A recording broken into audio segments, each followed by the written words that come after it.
I must say this is a great blessing for me. Doing this is something that I don't qualify to do. I'm just a student, just like anyone, like all of you, learning. That's the first thing that my father told me. Son, don't try to be a guru. Just try to be a good student and you get guidance. And that's important. Every day is a learning day. From the day you arrive in this world, to the day you die. So there's no point in trying to be a master. There's never going to be a time when you'll know everything. There's no chance in doing that. But I'm blessed. And I thank you all, especially for giving me this opportunity to come here and get this blessing and this dua. Pleasure is ours. And on behalf of you all, I declare this place open. And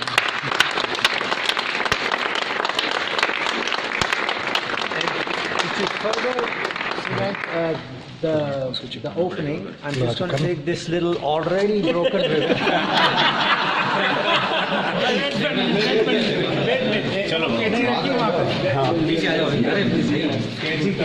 Everyone, like I said, I'm totally unqualified to be sitting amongst greatness here and greatness all around, except for that center photograph. It's not my fault.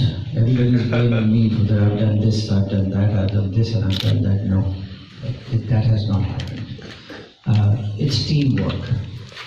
There's got to be more than just me for a lasting impression of this tradition to engulf the world.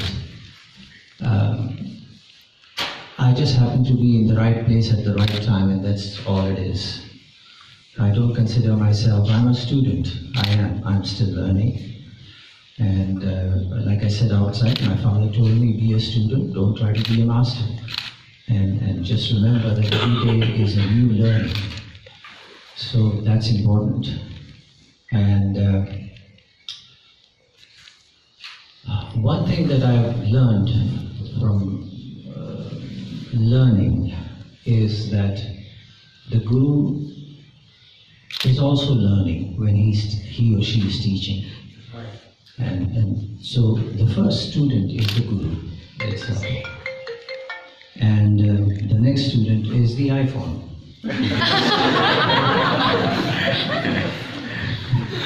But one thing that as students we have to remember is that the guru does not teach.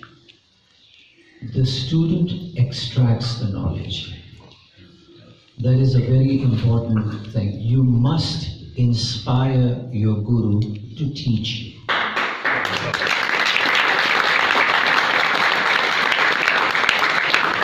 You must pray for the spirit of the music to shine that light of intellect on you so that your guru notices you.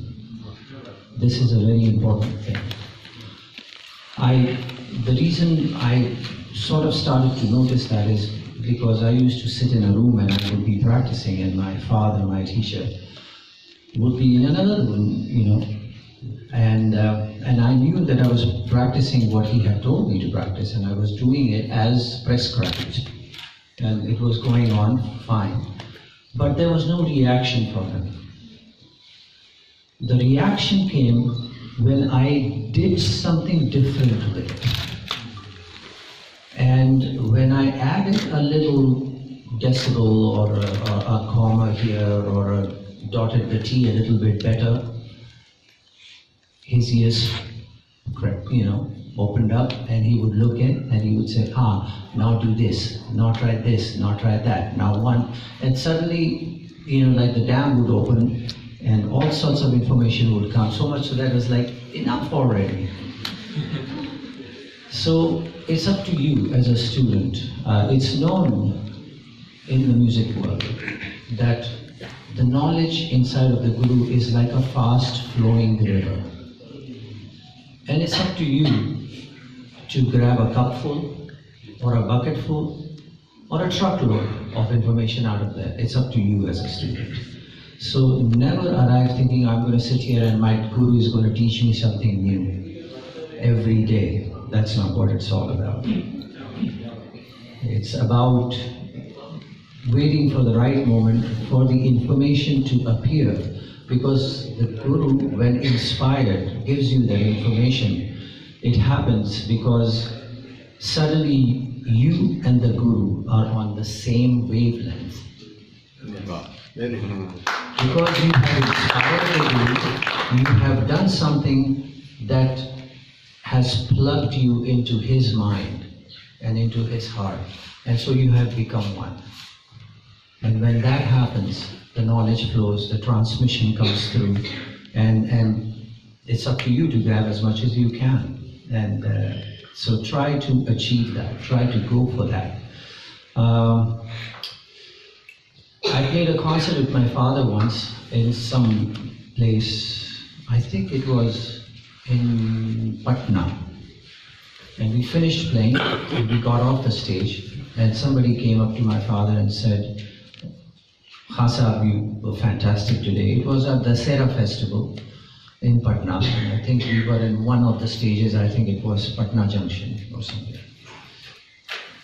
And he said to my father, "Oh, you were fantastic, you were great today, Khasa, and your son, he plays just like you.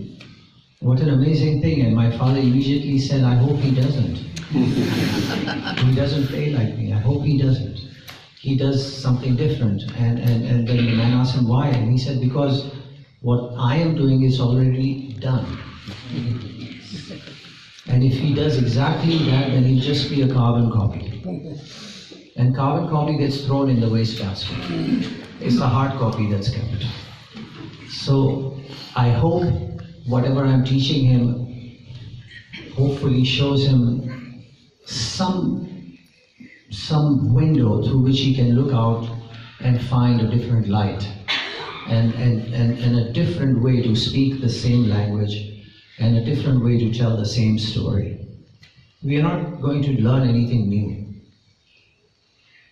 Whatever is being taught to us has existed for 1,000 years or 2,000 years. We're just going to try to tell it in our own way and express it in the way that we speak. That is a loophole in Indian classical music. We are told to follow the tradition, verbatim. But at the same time, we are told to improvise and do something different with it. It's a contradiction. And we have to figure out a balance between the two. And that means it's not a contradiction when you speak the same story in your own way. You're following the tradition, but you're telling it in the modern way. I mean, from the time of Bible, whether it was Jesus or it was Zoroaster, it was Muhammad or Buddha or Rajneesh or Satya Sai Baba or Sri Ravi Shankar or anybody, nobody has said anything new. They have just said it in a way that has reverberated and sparked an understanding in the listener of today. So that's it. That's what music has to be. It has to be moved forward into the new world. One of the greatest musicians of our time, Ustad Ali Akbar Khan Sahab. I had the great fortune of being under his shadow for about 10, 11 years, and I learned a great deal from him. And one of the things he actually told me, I don't know if he told any of his students, because he was very rigid about, you have to play this way, you have to do this way, and this is how my father, Ustad Alauddin Khan Sahab Baba, did it, etc., etc., etc. But one day when we were just sitting around in actually what happened was we flew to London and London was fogged in, so we were diverted to Reykjavik, Iceland. So we were sitting in the hotel room, just me and him, and we were talking. And he said to me, which is exactly what my father has said, that I hope my son does something different. He said, did you notice that whoever has been acclaimed as a great genius, who has brought the music around the corner into a whole different level, raised the bar, has not sounded anything like his or her teacher. They've been different. When you talk about Patiala Gharana, when you speak of Ustad Ashif Ali Khan Sahab, Ustad Bade Ghulam Ali Khan Sahab is way different. Yes. He's not the same. He's very different. When you speak of Banaras Gharana, and you speak of Bade Ram Sahai Ji, or you speak of Kanthe Maharaj Ji, and then you speak of Kishan Maharaj Ji and Pandit Shanta Bhusha Ji, Banaras Gharana were totally different from each other. Ustad Ali Akbar Khan Sahab himself said, I don't sound anything like my father, Ustad Alauddin Khan Sahab. I'm very different. But I take that same knowledge, but I speak it my way. My father, Ustad Allah Rakha, I have asked him that, you don't sound anything like Miyaji. Miyaji meaning my father, Ustad Miya Kadawat. Totally different. So, this is a contradiction. We are told to stick with what was, but at the same time, what was, and the one who's telling us to stick to what was, it hasn't himself done it, has taken it a step further. So you must take that leap of faith, take it a step further. Do not be afraid to speak your heart into your music. If you stay afraid and just be a parrot, then you'll just be in that little cage and you'll repeat what your master tells you. And you won't be yourself. So do not be afraid. Take that leap of faith. It's okay to look silly. It's okay to fall flat on your face. It's very difficult to do that on stage. But don't be afraid to.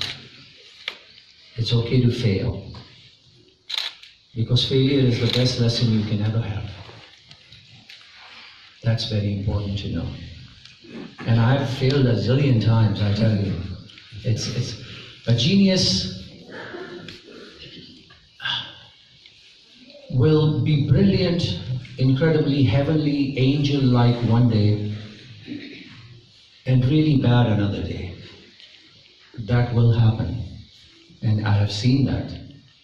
And it's not because the genius is not good, it's just because the genius who was brilliant yesterday has said, okay, that was yesterday, I don't have to do that, I want to go further, I want to try something more.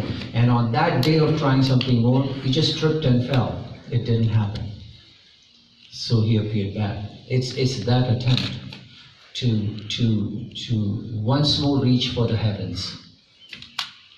And that's what you must do. You must try to do that. It's get your teacher to teach you. And then take that information and speak it in your own language.